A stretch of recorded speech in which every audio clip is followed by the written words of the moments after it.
Hello, Professor. Hello, class. My name is Sabala Zahirovic, and today I will be discussing the effects of lack of sleep on the human body.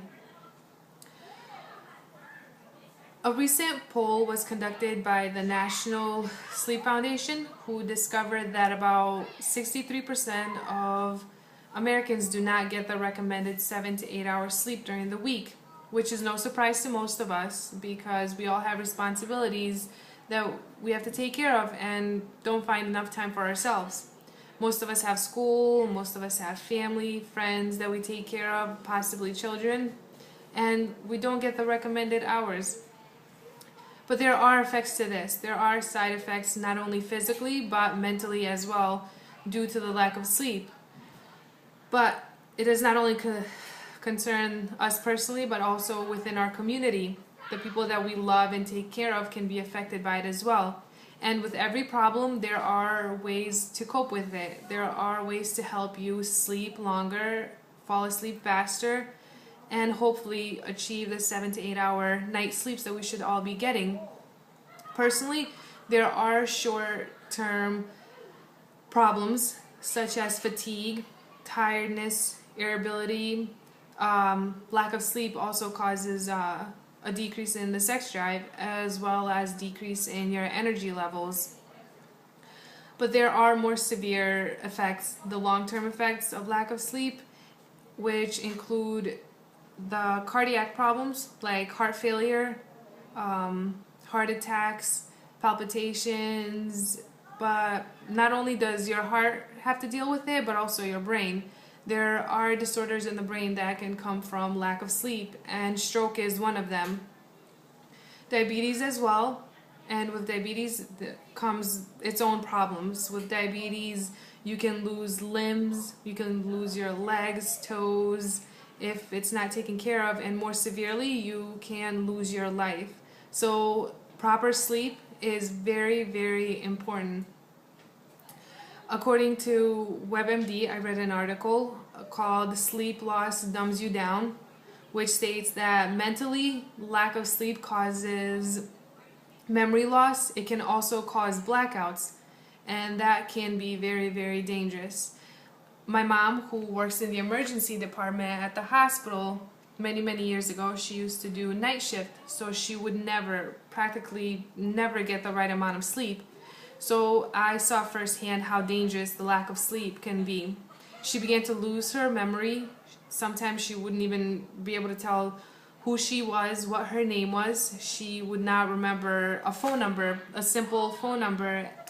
And then more severely, as the years continued and she continued working the night shift, she tried to ignore all the signs and symptoms, and she thought she can do it. She began to have blackouts, which became very, very dangerous because she blacked out at the worst possible times, especially when she would drive home from work in the morning. One day she was driving and she almost hit another truck head on. Almost. Thankfully, she woke up a few minutes right before the truck approached. He was honking his horn, and somehow she woke up and managed to move out the way, which just goes to show how important sleep is and how it not only affects the person personally, like my mom who fell asleep, didn't mean to, but she did, but it can also affect the people around you, like driving back home from work. The other cars, drivers that you might come in contact with can be very, very dangerous. So according to the National Highway Traffic Safety Administration, who also did a little research and found that about 100,000 accidents are due to the lack of sleep. That is a big number. And also about 1,550 deaths occur annually, yearly, here in the United States due to the lack of sleep. That is a lot of deaths, and it is sad to see because of such a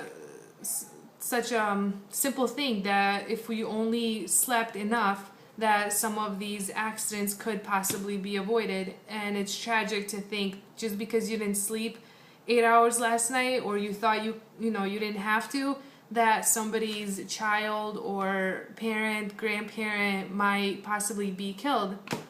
It is tragic, very, very tragic. But there are ways to cope with this. There are ways to try to improve your sleep, try to get the recommended 7 to 8 hours a night. There are ways with this, and one of the biggest things is to avoid toxins that you might come in contact with, such as caffeine. Coffee is, we all know, keeps you going, keeps you awake. We've all done it to get through a work day. We've all done it to get up for class in the morning. But it can be dangerous if you drink enough before you go to sleep. It will not allow you to sleep. It won't allow you to go into REM sleep, which is the deep sleep that we all love, the one that lets us dream. And also alcohol and nicotine. Cigarettes play a big role in toxifying your body and not allowing it to relax right before sleep. And for all of you guys out there, those late night workouts aren't helping either. You might think you're wasting energy and you'd be more tired, but with all the movement, with your arms, legs, whatever it might be, you're actually forcing blood to be pushed throughout the body and to make you more awake and alert. Those are not helping either, so you might want to rethink those. Also, a well-balanced diet, hydration is very, very important, and it can help a person sleep longer and stay asleep. One of my favorite ways is tea, decaffeinated tea, of course, and it's shown that chamomile tea, which I have a box right here, my favorite, can actually help improve, relax your body and help you fall asleep faster and, hopefully longer. And it's also delicious. I love tea. Also, the scents play a big role in trying to sleep and staying asleep. Scents such as lavender is known to relax the body. Also, mint. I actually grow my own mint in the backyard. So throw one of these little suckers into your tea, and not only does it taste good, but it'll also help you relax and hopefully try to get some sleep.